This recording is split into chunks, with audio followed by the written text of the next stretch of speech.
Here's some random Splatoon facts. Despite their name, Callie and Mari are actually cousins, not sisters. The reason as to why they're called Squid Sisters is a bit unknown, but it likely boils down to what would be better for localization. Nintendo of America likely focused on their close relationship with each other in the game, hence Squid Sisters. In Splatoon 2's Octo expansion, if you run out of CQ points, Pearl will actually give you 3,000 to pay back later to Marina. You can actually attack up to 5 enemies with 10 missiles at once. This is because while you can target all the opposing enemies on the opposite team, you also have one extra to attack an object such as the Rainmaker Shield. This is really useful not only in ranked modes such as Rainmaker, but also tricolor battles. Splatfest ideas comes from a fax machine humans made 2,000 years ago in the games. Inklings view it as their god, as they refer to it as the voices from up high, and the winners are actually written into law, which technically means funny Splatfest like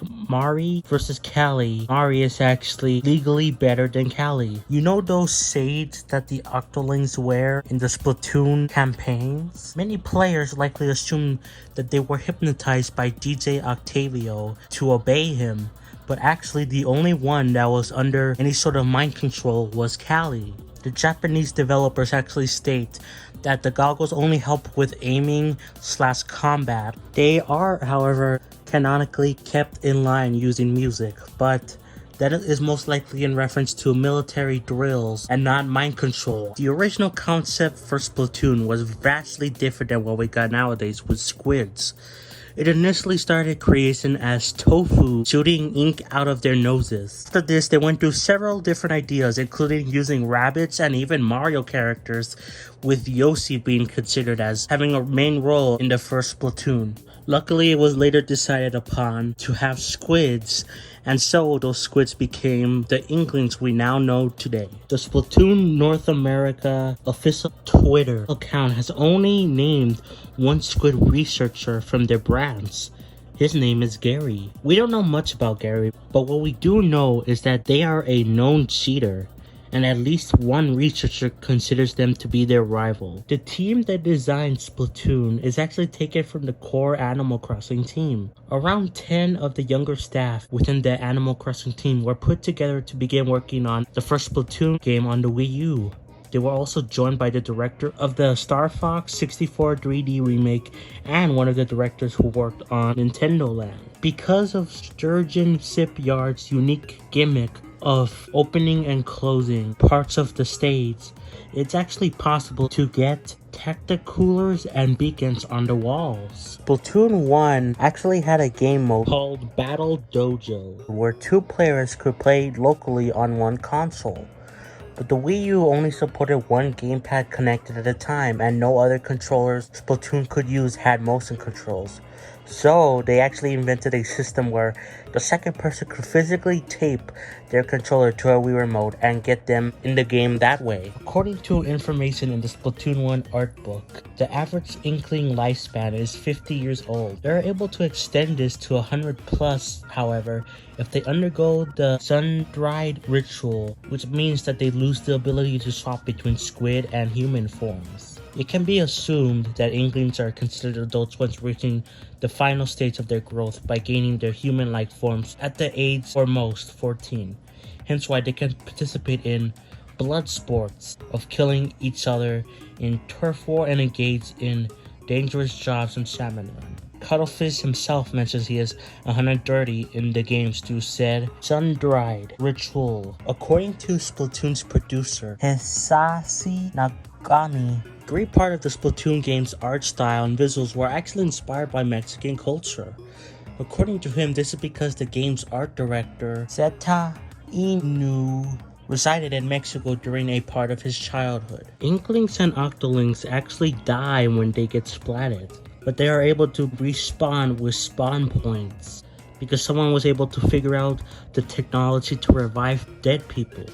It is made pretty clear in the Splatoon 2 Octo expansion, where if Agent 8 gets splatted, they actually do die because they are not connected to a spawn point at all. Splatoon 1's servers on the Wii U were actually shut down temporarily on March 2nd, 2023 due to a security vulnerability which allowed a hacker to take control of your game. However, they were only recently brought back online on August 3rd of 2023. Now, we don't know why it took so long for them to fix the servers, but they have stated that if another vulnerability is found, they won't fix it and will immediately shut down the servers. Not just for Splatoon, but the Wii U and 3DS servers altogether. There was an unreleased headgear in Splatoon 1 called the Warrior Headdress. It was never made available in the game, but it was fully functional on the disc. However, it was eventually removed in version 2.3.0 of the game. Although it could not be legitimately worn by players, one can be seen as a prop in cooler heads, although it is usually covered by the user interface. It was likely that this item was never added in the game to avoid possible controversy with Native American groups. Judd the cat is actually immortal in the Splatoon series. You see, during the apocalypse that would lead to the extinction of most land life, Judd's original human owner built a capsule designed to keep him cryogenically sealed for 10,000 years. He was also injected with an immortality drug by his owner before being sealed in his capsule. Judd was released from cryogenic stasis around 2,000 years before the events of Splatoon 1, as sunken scrolls depict Judd judging ancient turf wars and the Great Turf War, and seemingly participating in the Great Turf War on the Inkling side. 3 months prior to the events of Splatoon 2, however, the capsule Judd was cryogenically frozen in was reactivated and created a clone of him known as Little Judd. This is a function his owner included in the capsule to ensure that Judd would not become lonely. Since 2016, Nintendo has actually been holding virtual concerts featuring the Squid Sisters Off the Hook and Deep Cut as a response to the popularity of the Splatoon brand and its characters. The idols are presented with high quality 3D models than what can be found in their respective games and are animated with motion capture technology. Live musicians are presented in concerts, playing along to an audio track of the idols singing. The idols speak to the audience in between songs with a translation of their dialogue displayed as super titles on a large screen behind them. The songs that are performed at these concerts are given a special arrangement that extends their length and adds a proper conclusion. In some of the Off the Hook songs, even new verses that are not present in-game are added as well. All concerts have been made viewable from an official source in some way, shape, or form, with some even getting remastered audio recording released on CDs. In Mario Kart 8 Deluxe, at launch, Inkling Girl's victory gesture was actually offensive in some countries. While it isn't offensive in countries like Japan or the UK, it is in France, Italy, Latin America, Portugal, and many other countries, and is used as the equivalent of giving the middle finger to someone, or an insult to one's mother. This was later removed in version 1.1 on May 18th, 2017 of the game. Hisashi Nagami, producer of the Splatoon series, has suggested in an interview that jellyfish individuals are actually part of a hive mind. To give an example, he states that the jellyfish couples are not actually in love, but want to imitate the behavior of those in a relationship. Seta Inui has also stated that jellyfish don't do things such as working at a store because they achieve a goal. The very act in this case work is the goal, although they still get paid. For jellyfish, this is kind of a performance art. The art of Splatoon 2 further explains that jellyfish actually form colonies of which all members share a collective consciousness, though individuals still have their own personalities and interests. The item Shirt Extravaganza was an unreleased clothing item in Splatoon 1. It was never made available in the game and was eventually removed in version 2.3.0 of the game. Although it wasn't made available to players, it appeared in a sunken scroll and various promotional images depict Inklings wearing it. But what's most interesting about this shirt though is the fact that a UI icon for the item was discovered in the data files for Mario Maker 1 on the Wii U. This variation is however slightly brighter than the Splatoon variation. In Splatoon 3, it is clearly visible that Mr. Craig Cuttlefish actually has toenails. Playable Inklings do not have toenails, so it seems like he is the only member of the species to have them. This detail is also present on his model from the first game, but isn't as visible as in Splatoon 3. In the Art of Splatoon book, it's actually revealed that Inklings attach fishing lures to their clothes to signify that they're single and looking for a relationship. Inside of the down jacket of Inklings, it is filled with crab bubbles, making it light yet effective in preserving body heat. The lure on the hip is an accessory designed to attract the opposite sex. It's an item almost everyone has in the world. The King Salmon chance meter is internally called your smell. It is a value between 0 and 5 and increases by 1 every match. To calculate your encounter chance, the game adds up everyone's smell and selects a percentage chance based on the sum.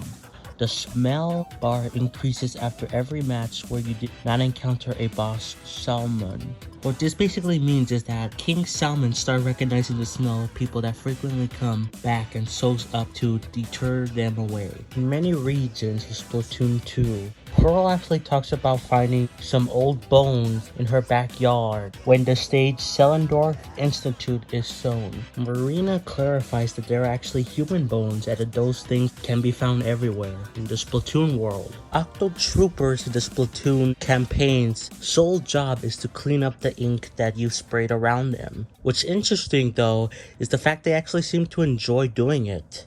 I mean, look at that smile. You never see them quite this happy before. In Splatoon 2, you likely have seen jellyfish extending their arms to touch the ground. Well, it's actually confirmed in the Art of Splatoon 2 book that jellyfish are actually scooping up puddles to drink. The Splatoon series actually has its own language, but it took a while for fans to decipher. Almost fully in Splatoon 2, but even more so after Splatoon 3 came out. What's most interesting is the fact that in Splatoon 2, Gelfanzo changes his shirt daily, and one of his designs he changes into is a white and red shirt with Inkling text on it.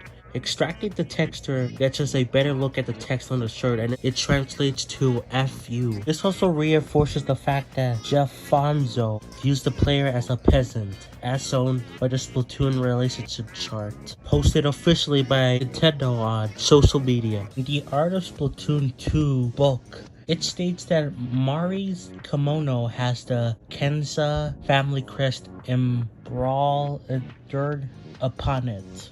It is unknown whether she is related to Ton Kenza, known as Taki Kensakai in Japan.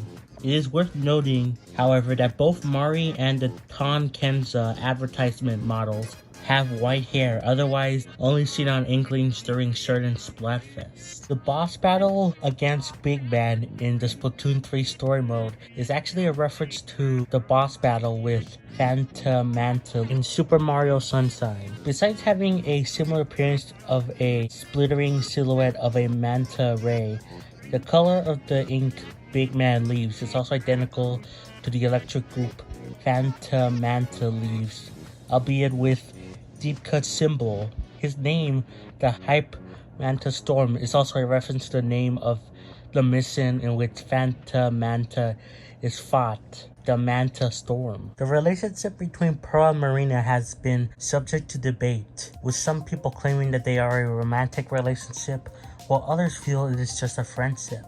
It is still not confirmed really in localizations, if there are a couple or not, but in Japan it seems like, at the very least, Marina seems to have a crush on Pearl, being described as a maiden of love on the Splatoon base, an official Nintendo website, making a manga about her where she is drawn as a Bisohojo, drawing flowers, sparkles, and hearts around Pearl.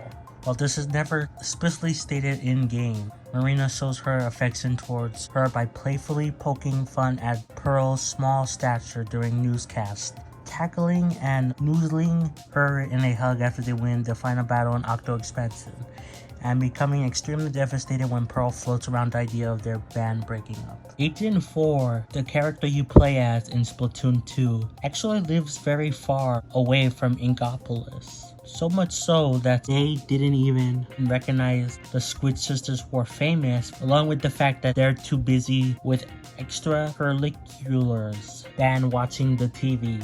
This explains why they stood in awkward silence when Mari brought up the subject of her fame in the story mode. When Deep Cut was first revealed in the Splatoon 3 Direct, before the game came out. Many people speculated that Sivir was actually non-binary, as many gender-specific languages was deliberately avoided across multiple localized versions of trailers and clips of the game. However, it was confirmed about a week later after the direct that she identifies as a female, with Nintendo's Senior Vice President of Development and Publishing, Nate Balderoff, confirming with Nintendo America that Sivir identifies as a female. DJ Octavio's tendency to escape his snow globe while others are distracted is possibly a reference to real-life octopuses, which are notoriously hard to contain, as they learn to open their tanks by watching their keepers and then escape when left unattended. If the player remains idle for long enough, Small Fry can occasionally be heard humming Calamari Incantation after the player has completed Return of the Mammalians in Splatoon 3. It may alternatively hum Happy Little Workers instead, though. The tentacles that serve as the weak points of all great octo weapons and octo bosses have a green scar near identical to the one on DJ Octavio's scarred arm, albeit much larger. Sunken Scroll 24 of Splatoon 2 depicts Octavio's arms being severed from him as a control mechanism. This technology is stated to be 15 years ahead of the rest of the world. By further translating the square text, it is revealed that the tentacles are directly cloned from him. Despite Captain Cuddlefist stating that inklings dry out and lose ink as they age, DJ Octavio doesn't appear to have dried out, despite being in the same age range as Cuddlefist, which may imply that Octolings do not experience this at all. In previous versions of Splatoon 2, files have been left in the game relating to unfinished ranked battle modes that were never released. While it was once possible to access these modes through hacking, data relating to them was removed from the game at some point around version 4.0.0. The first unfinished ranked mode, codenamed Rocket, shows a mode where a rocket object is launched by shooting ink at it and an ink pump weapon that can be used to continue advancing once control of the rocket is gained. Another unfinished ranked mode, codenamed 8-Ball, involves the player shooting a large ball reminiscent of the 8-Ball in Octo Expansion to roll it towards the opposing team's goal. Splatoon's Octobrush is called the Hokosai in Japan after artist Katsuhika Hokosai. One of the reasons they might have chosen his name is likely because of one of his paintings was called The Dream of the Fisherman's Wife, which depicted a woman having sexual intercourse with two octopuses. In Splatoon 3, Fry is the first Inkling in-game with a visual tongue. Previously, Inkling tongues had only been shown in 2D artwork, such as in the artwork for Splatoon's Naughty vs. Nice Splatfest. There are actually no ties in the Splatoon series. At the start of every match, the game picks at random who the Alpha team and the Bravo team is. In the event a tie does happen, the game gives the win to whoever it picked as the Alpha team, meaning a 0.1% game is basically a coin flip. All rollers, aside from the big swing roller, run out of ink at roughly the same time while rolling, specifically at around 17 seconds. The big swing roller, however, is the only one that takes around 34 seconds to run out of ink, almost twice as long as the other rollers. Pearl and Marina will actually do different poses depending on if you're playing as an Octoling or an Inkling. Basically, this is because as an Inkling, you're just another fan watching them, so they do a generic pose and then get back to their business. However, they do know Agent 8 and see you as their friend. You can even see that Pearl tells Marina you are there before they do the pose. According to the official Japanese Splatoon account, Big Man writes the lyrics and even composes the music for Deep Cut all by himself. He also appears to do lots of the backing vocals of their songs. While other King Salmons are treated as generic terms, for example, a Kazuna Megalodonia, the newest king salmon, is treated as a proper noun, implying there is only one known member of its species. The Kazuna's design seems to reference the Godzilla due to its immense size, loud roar, its mohawk resembling the 2014 design of Godzilla's dorsal plates, and its milky eyes resembling those of the Godzilla design featured in the 2001 film Godzilla, Mothra, and King Ghidorah, Giant Monsters All-Out Attack.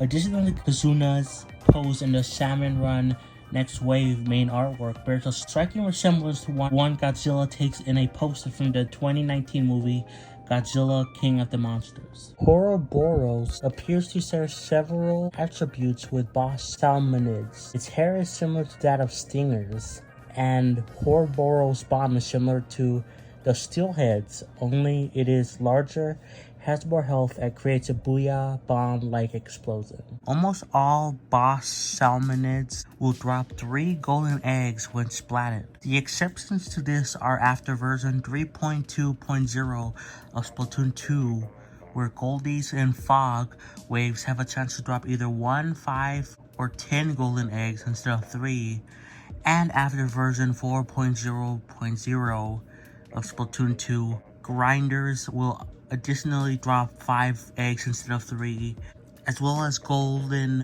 Mudmouth will also drop 5 eggs once defeated. The most common special weapon in Splatoon 1 is the Inkzooka, with it being part of 16 weapon kits. The most common in Splatoon 2 is the Inkstorm, being part of 17 weapon kits, and the most common in Splatoon 3 as of version 0.0.0 is the Inkvat, being part of 8 different weapon kits. The Seeker and Angle Shooter are the only sub-weapons in the Splatoon series that don't share the same sound effect that plays when they're used with any other sub-weapons. The majority of them use a distinctive throw sound effect, while the Ink Mine and Squid Beacon use a different deploy sound effect instead.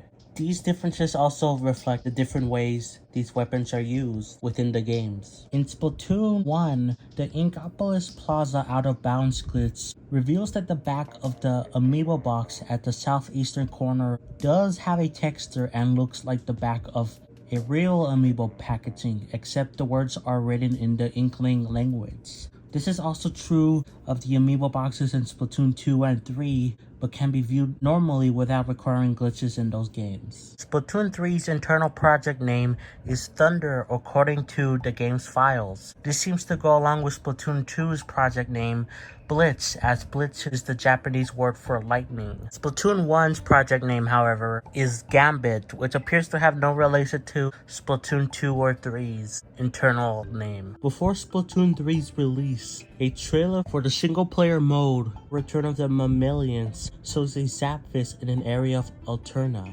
despite the fact that Zapfish do not appear in Alterna whatsoever in the final version of the game. There's actually a officially licensed manga based on the Splatoon series created by Sankihi Hinodia. Chapters are released through Kokoro Comic monthly magazine and later collected in volumes by the same publisher.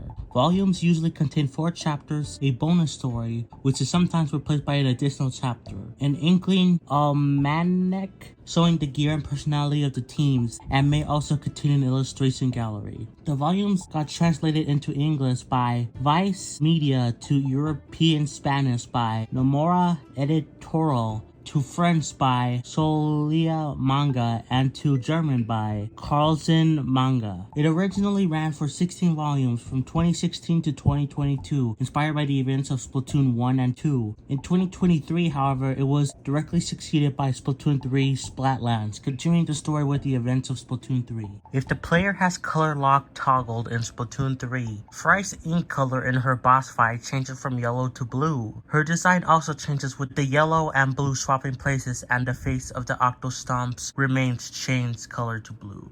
Also, her hair color when viewing the spinning Octostomp from the launch pad remains yellow, changed to blue only when the player super jumps into the boss arena. If the player talks to Mari in Splatoon 2 for too long before completing the story mode, there's actually a possibility that she might mention having to look for an Agent 5 in her dialogue. When entering Grizzco for the first time in Splatoon 2 originally, Mr. Grizz refers to the player as a squid in some languages. After the release release of the Octo expansion, however, the Latin America Spanish localization changed this so that he refers to the player as a cephalopod. Other languages with this trait, including the original Japanese version, did not make this change, however.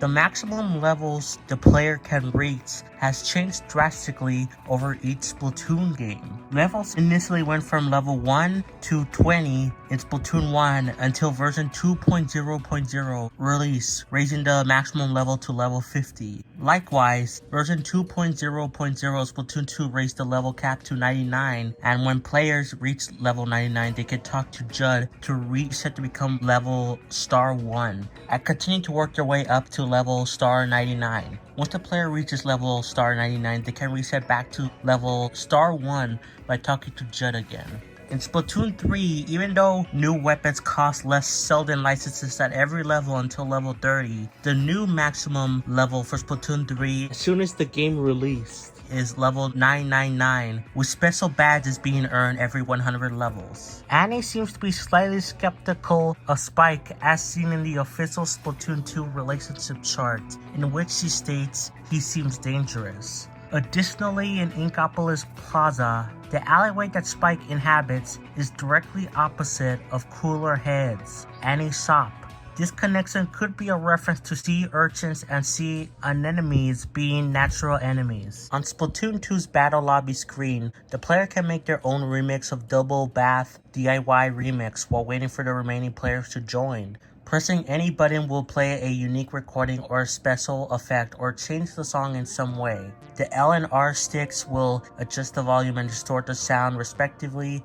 L, R, ZL, and ZR will add different echoing voice effects, and A, B, X, Y, and the D-pad play different voice recordings. This feature is unavailable in private battle lobbies, however. In the Japanese script for Splatoon 3's Side Order DLC, Ock uses the Japanese word boku as their personal pronoun, which is typically considered masculine, but is also used by tomboys and people who are non-gender conforming. In Splatoon 3's Side Order DLC, Order or Small Luck is the first final boss in the Splatoon series that does not come from the distant past, being an infant compared to DJ Octavio, Commander Tartar, and Mr. Grizz. Inkling is one of the only two newcomers in Smash Ultimate to not have splash art and an introduction tagline similarly to Dark Pit in Smash 4, the other being Daisy. In Inkling's case, this was due to them sharing their reveal with the reveal of Smash Ultimate itself.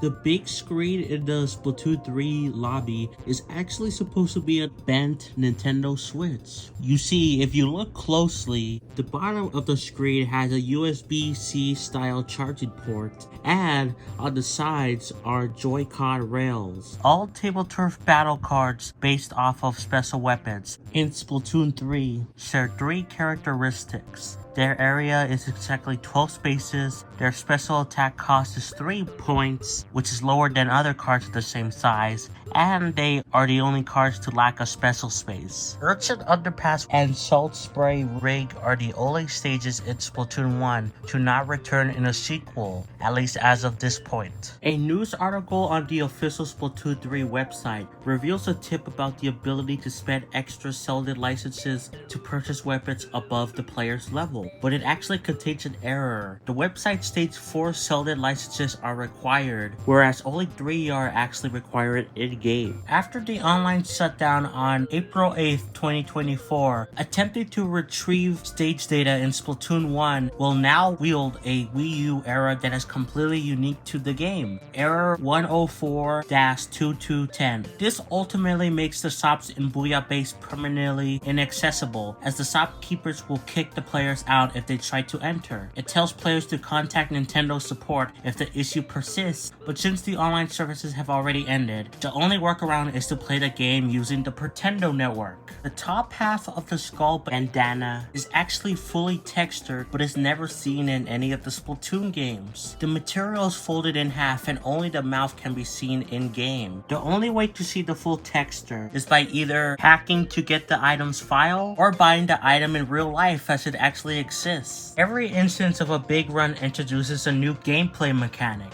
Wahoo World introduced the mode as a whole, Inkblot Art Academy introduced the Ouroboros, Undertow Spillway introduced randomized King Salmonids, Umaya Ruins introduced the Grizzco Dualies, Barnacle and Dime introduced the Megalodonia, Etail Alley is the only big run where the water level never changes and salmon spawn exclusively from gushers, and the latest big run introduced us to fighting all 3 King Salmons at once. Annie's companion Mo has an appearance that differs significantly from the only other known clownfish, Harmony's companion, and it's the only example of its species that is shown to speak. In addition, unlike Harmony's clownfish, the specific species of Mo is not known. The music played in the subway train in the Deep Sea Metro in Splatoon 2's Octo expansion has a few notes of the Calamari incantation played in the background. More notes are added as Agent 8 gains access to more lines. After clearing the game, the complete track containing the main melody of the Calamari incantation is played. According to sound director Minagisi, in a Famitsu interview, the Calamari incantation can be constructed as Agent 8's auditory hallucination, an inner melody of their mind that intensifies as more of their memory returns. The ink colors for the Super Mushroom vs. Superstar, Splatfest, and Splatoon 2 are absent for being chosen in private battles. This trait is also shared with the Ralph vs. Donnie and Hello Kitty vs. My Melody Splatfest for some reason. Unlike the other single-player campaigns, excluding bosses, there are no level-specific missing clear screens for Splatoon 3. Instead, 8 different screens exist and one is selected at random regardless of the player character style. For this reason, there are also no end screens for subsequent clears. The Super Mushroom vs. Superstar, Splatfest, and Splatoon 2 is actually the first Splatfest with an original theme ever since Chaos vs. Order, the event that was officially dubbed as the final one. This was even referenced by Marina in the announcement dialogue. Marina's confusion at Chaos vs. Order not being the final Splatfest in Splatoon 2 suggests that the previous 3 rematch Splatfests did not canonically occur. This is further backed up by Chaos vs. Order being described as the previous Splatfest in the Japanese dialogue, despite the 3 Splatfests in between. Inkopolis is based off of the real city of Shibuya in Tokyo, Japan, so in the real-life Shibuya Tower. They actually had a Splatoon exhibit in 2018, which confirmed that the Piranha Pit stage is the home of an unseen gang called Number 9, who use yellow and black ink.